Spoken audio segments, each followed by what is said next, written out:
Good morning. আশা করছি সবাই ভালো আছেন। আমাদের গল্পগুলোর নতুন আরও একটি ব্লগে আপনাদেরকে স্বাগত। শীত তো একদমই নেই এখন, শীতের শেষ, বসন্তের শুরু। কিন্তু আজকে দেখুন চারপাশটা ভীষণ কুয়াশা পড়েছে আজকে। আর এই কুয়াশা পড়লে নাকি এই সময়টার জন্য খারাপ, কারণ এই সময়ে কুয়াশা হলে আম গাছে যে নতুন মুকুল আসে সেই মুকুলগুলো ক্ষতিগ্রস্ত হয়। আমের মুকুলগুলো নাকি নষ্ট হয়ে যায় কুয়াশায়। আমাদের এই গাছটাতে প্রত্যেক বছরই অল্প স্বল্প আমের মুকুল আসে, তবে ছোট ছোট আম হয়ে না সেগুলো নষ্ট হয়ে যায়। ঠিকঠাকভাবে আম কোনো বছরই এই গাছটাতে হয় না।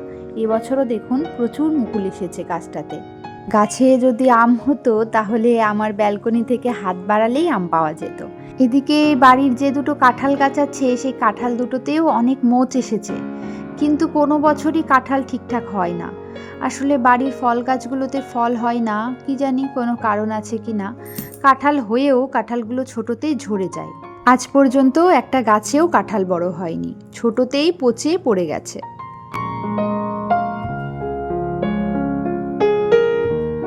আজকে সকালবেলা একটু সেদ্ধ ভাত করছি, ভাবছি ফ্যান ঝরাবো না, সব রকম সবজি দিয়ে একটু ফেনা ভাতই হোক। কালকে এই কার্পেটটা ভিজে গেছিল, আজকে রোদ উঠেছে ভালোই দেখছি, তাই কার্পেটটাকে বারান্দায় মেলে দিলাম, শুকিয়ে যাবে।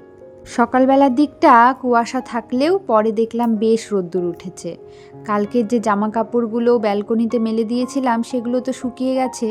আজকে কয়েকটা জামা কাপড় ধুয়ে দিয়েছি, সেগুলো নিচেই মেলে দিয়ে আসি।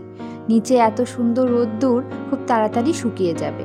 আর আমাদের উঠোনটা অনেকটা বড় তো, বেশ অনেকগুলোই দড়ি টাঙানো আছে জামা কাপড় মেলার জন্য। শীতকালটাই খুব বেশি সময় রোদ থাকতো না, তবে এই গরমকাল আসলে পুরো উঠোনটাই সারা বেলা ধরে রোদ্দুর থাকবে। আজকে মিছরি সকালবেলা ঘুম থেকে উঠে আবার ঘুমিয়ে পড়েছে। জানি না কতক্ষণ ঘুমাবে, স্কুলের টাইমও হয়ে আসছে, এখন প্রায় 8:30 বাজে। তো স্কুলে যাওয়ার আগে যদি উঠে যায় তো ভালো, আর না উঠলে হয়তো ওকে নিয়ে আর আজকে স্কুলে যাওয়া হবে না।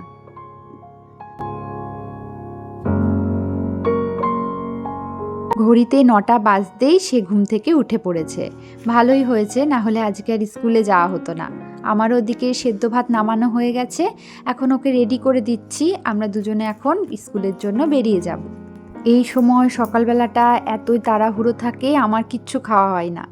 একদম শুধুমাত্র ওই জুসটা খাই, তারপরে মিছরিকে নিয়ে স্কুলে চলে যাই। তারপর বাড়ি ফিরে এসে একেবারে ভাত খেয়ে নিই।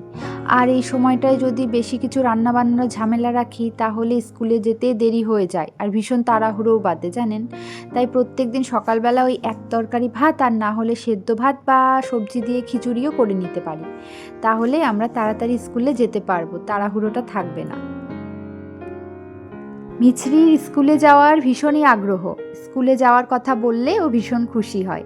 এই যাওয়া আর আসার মধ্যে মাত্র আধ ঘন্টার ব্যবধান, তবু এই আধ ঘন্টা আমি আর মিছরি ভীষণভাবে উপভোগ করি। চার দেওয়ালের মধ্যেকার একঘেয়েমি থেকে বাইরের পরিবেশে বেরোলে দেখবেন মনটা ফুরফুরে হয়ে যায়, সে বাচ্চা হোক আর বড়রাই হোক।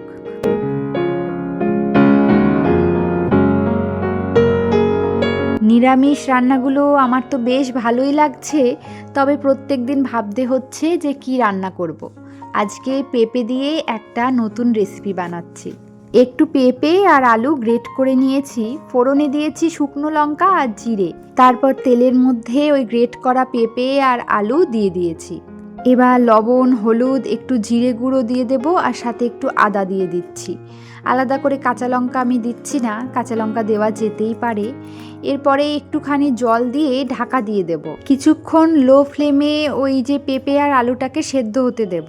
পেঁপে আর আলুটা সেদ্ধ হয়ে গেলেই নামানোর আগে আগে একটুখানি গন্ধরাজ লেবুর খোসা গ্রেট করে দেব।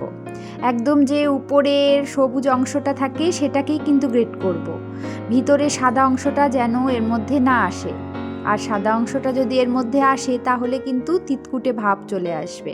পেঁপে আমাদের পেটের জন্য ভীষণ উপকারী। অনেকে আবার পেঁপেটা খুব একটা পছন্দ করে না, খেতে চায় না, কিন্তু এরকমভাবে রান্না করলে দেখবেন দিব্যি খেয়ে নেবে। আজকে মিছরির জন্য আমি একটু পনিরের তরকারি করছি। আর মিছরির জন্য আমি তরকারি কিভাবে রান্না করি চলুন আপনাদের সাথে একটু শেয়ার করি। সবজির জন্য একটু রাঙা আলু বা মিষ্টি আলু আর গাজর কেটে নিয়েছি পাতলা পাতলা করে। মিছরি আবার একটু টেস্টি খাবার ছাড়া খায় না, তাই হেলদি আর টেস্টি হবে এরকমভাবেই আমাকে রান্না করতে হয়। আমি আজকে পনিরটা বাড়িতেই তৈরি করেছি। একটু দুধের ছানা কেটে সেটা দিয়ে একটু গোল গোল শেপ দিয়ে পনির করে নিয়েছি। পনিরটা আগে একটু বাটারে ভেজে রাখলে ভালো হতো, তবে আমি ভুলে গেছিলাম। তাই এখন এই সবজিগুলো একটু সাইডে সরিয়ে পনিরগুলো আস্তে আস্তে হালকা করে ভেজে নিচ্ছি। খুব সাবধানে ভাজতে হবে, কারণ বাড়ির তৈরি পনির তো ভীষণই নরম হয়, তাই সাবধানে না ভাজলে ভেঙে যেতে পারে।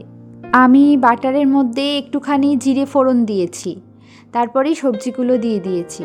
এখন পনিরগুলো ভাজা হয়ে গেলে পনিরগুলোকে সাইডে তুলে রাখবো, পরে দেব, কারণ এখন এগুলো কড়াইয়ে থাকলে এগুলো ভেঙে যেতে পারে। এখন এই তরকারিতে মশলা হিসাবে আমি একটু আদা গ্রেট করে দেব, আর একটু জিরে গুঁড়ো দেব, আর লবণ হলুদ ছাড়া সেরকম কিছু মশলায় আমি দেব না। যেহেতু বাটার দিয়েছি, তরকারির টেস্টটা একটু অন্যরকমই হবে, খেতে বেশ লাগবে। আর বাচ্চারা তো একটু টেস্টি খাবারই পছন্দ করে। একটুখানি টমেটো সস দিয়ে দিচ্ছি, যাতে স্বাদটা আর একটু বেড়ে যায়। এবার এই মশলাগুলোর সাথে সবজিগুলোকে একটু কষিয়ে নেব, তারপরে জল দিয়ে দেব পরিমাণ মতন। তারপর সবজিগুলো সেদ্ধ হয়ে গেলেই আমি ওই পনিরগুলোকে এই সবজির মধ্যে দিয়ে দেব। তারপর পনিরের সাথে কিছুক্ষণ ঝোলটা ফুটলেই মিছরির টেস্টি এবং হেলদি তরকারি হয়ে যাবে। আর তরকারিটা নামানোর আগে একটু গরম মশলার গুঁড়ো দেব, খুব সামান্য পরিমাণে, তাতে স্বাদটা আরও একটু বেড়ে যাবে। অনেকেই আমাকে বলেন মিছরিকে ঝাল খাবার খাওয়ানো শেখাতে, কিন্তু বিশ্বাস করেন ঝাল খাবার দিলেই ও মুখ থেকে ফেলে দেয়। ওর বয়সী অনেক বাচ্চা একটু আধটু ঝাল খেতে পারে, কিন্তু সব বাচ্চা কিন্তু সমান নয়, এটাও আমাদেরকে মাথায় রাখতে হবে। যাই হোক, ব্লগটি এখানেই শেষ করছি। আশা করছি ব্লগটি আপনাদের ভালো লেগেছে। সকলে ভালো থাকুন, সুস্থ থাকুন।